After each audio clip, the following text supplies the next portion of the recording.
Welcome to Grammy's Kitchen. Today we're going to make pizza.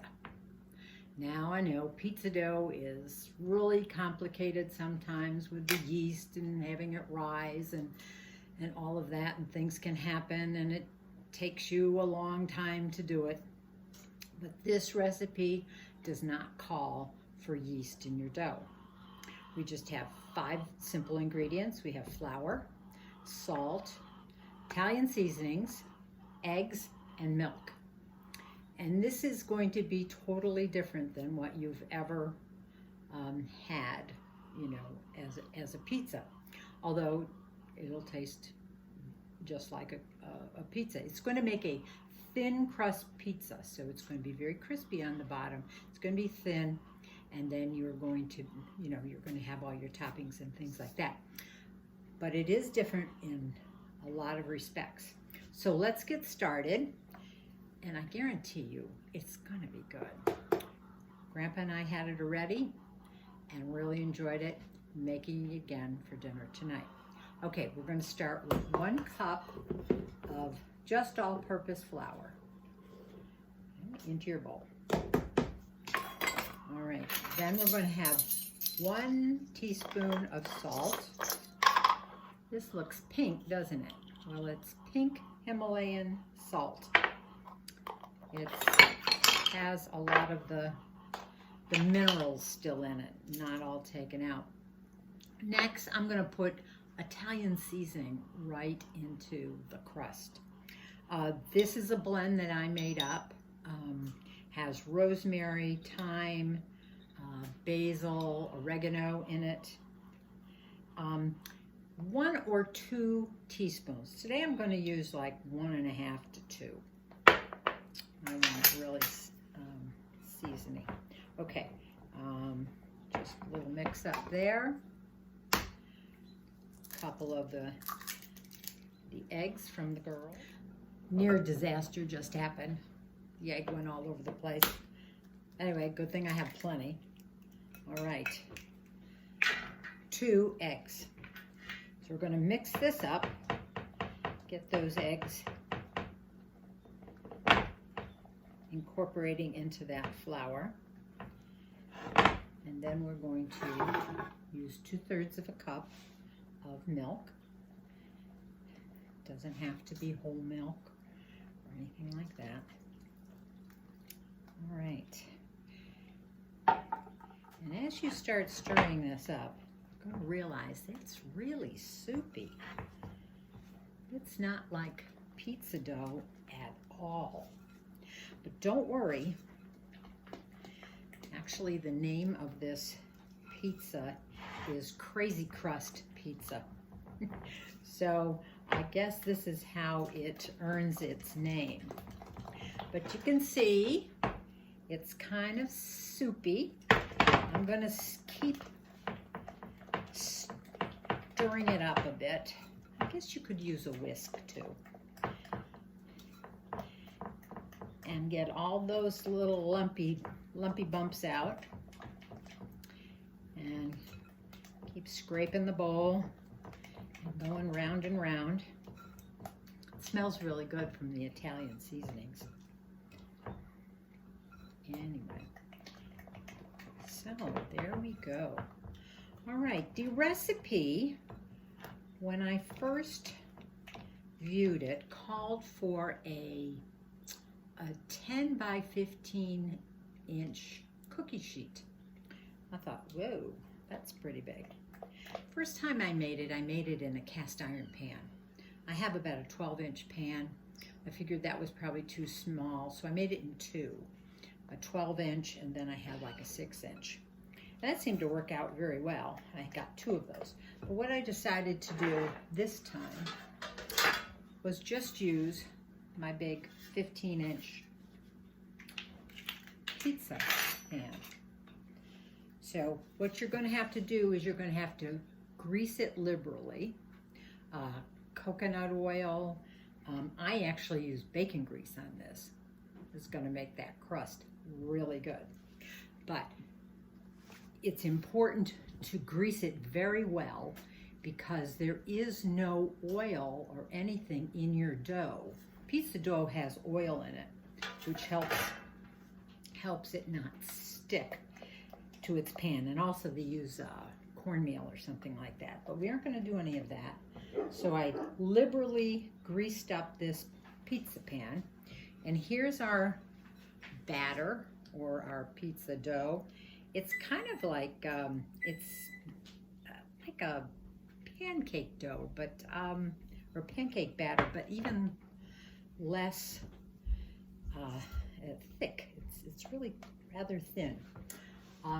Your stove is to be preheated at 425, and you're going to start out with it on the bottom rack. Now the pizza is going to be cooked in 2 different stages. So first of all, here I am. I'm going to just pour it onto my pizza pan. I'm going to get all that yumminess out of the bowl as much as we can. There we go. Okay, not bad. Okay, I like to just kind of tilt it around so it goes just to the lip. And there you go. There we go. Next step, which is very different than how you make a regular pizza, is you're going to add your meats now. Your pepperoni, your sausage, chicken if you wanted to do chicken, or bacon, or anything like that. I happen to have meatloaf cut up, so it's kind of like meatballs. Guess what we had just last night for dinner? Anyway, so you're just going to put your evenly spaced meat out onto your pizza dough. I know this is sounding weird, and it's sounding crazy. I guess why it's called Crazy Crust Pizza. And if you wanted, you could have a couple different kinds of meat, pepperoni and sausage. All right, so here we go. My oven is preheated to 425. This is going to go into the oven for 20 minutes on the bottom rack. So once it comes out of the oven, we'll go to the next step. And if you wait around for me, I'll be right back. Welcome back. I'm glad you waited around. Timer just went off, and I'm going to get the part 1 of the pizza crust out of the oven.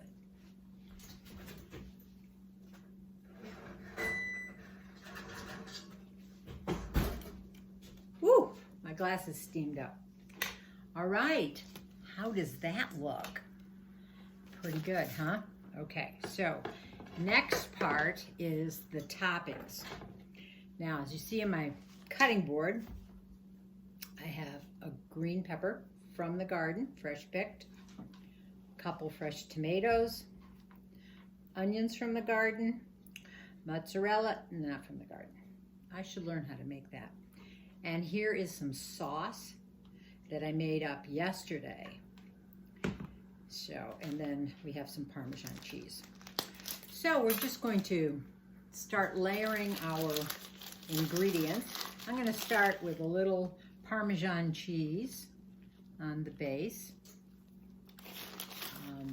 And this is just however you want to dress this pizza now. I'm going to put a little bit of the sauce, not too much. Things don't spread over the top of these bumpy pieces of meat. But I don't think we need too much sauce on this pizza. It's going to be delicious. This is kind of a chunky sauce made with fresh tomatoes. Right. But I also wanted to say that you don't have to make this with meat for Katie and those people that want just a plain cheese pizza. When you put your crust in the oven, you might want to occasionally take a look at it. It tends to puff up in places like that, so you may need to give it a poke with a fork every once in a while. So I'm going to put on some onions next. So it could be totally a vegetarian pizza. And you're just going to dress it now as you would any type of pizza. So the big difference, of course, is the crust itself and the order in which you add your ingredients. Okay, I'm going to, oh, what a lovely pepper. Nice thick-skinned pepper.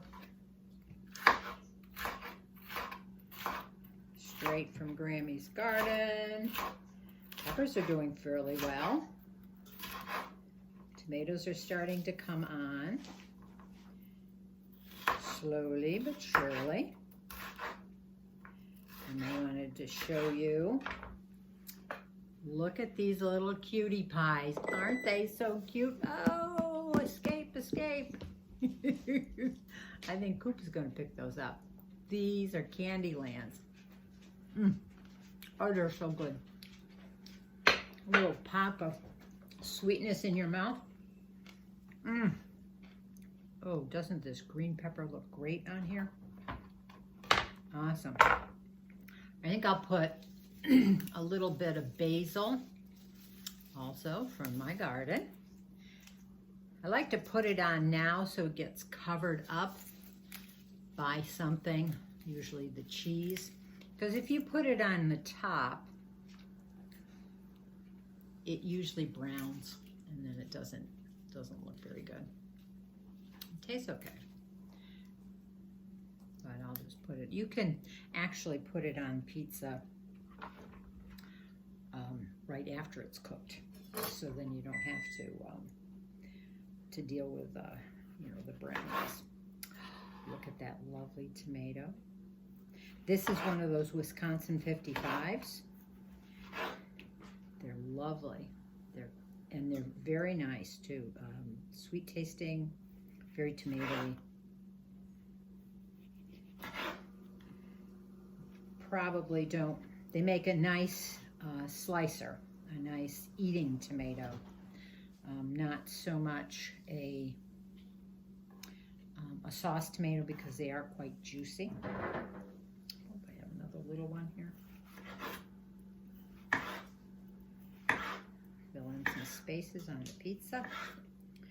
So once we get this all dressed up, it's going to go back into the oven. The oven is still at 425. Nice and hot. Ovens don't tend to get too, home ovens don't tend to get too hot. I don't think one can ever really totally get to 500, which is really what you need. Okay, I'm going to put some mozzarella on. I'm going to try and remember to cover up that basil. And there we go, get it in all these little spaces here. I hope you try this. When Grandpa and I had it last week, it was delicious.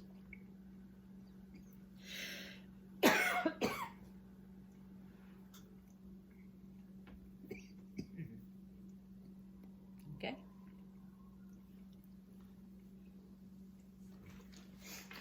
I think that looks good. Okay, back into the oven for 10 minutes.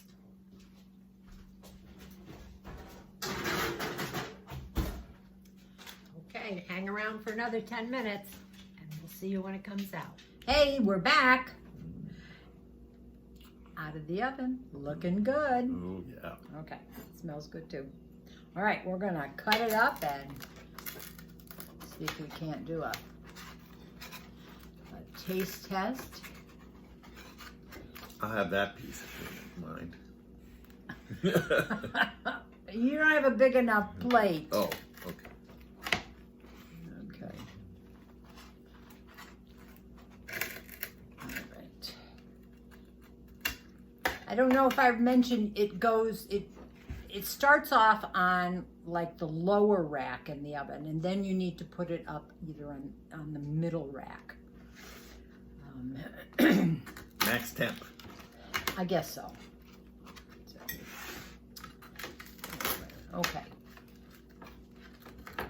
We're gonna put a little bit more parm on the top. There we go. Okay. Woo! It's not quite like a fruit pizza, but it's almost as good. Okay. Oh, there we go. Okay. Ooh. Here, have a green pepper. A pepper. Okay. Okay. So you can see nice, thick, thin crust and crispy on the bottom.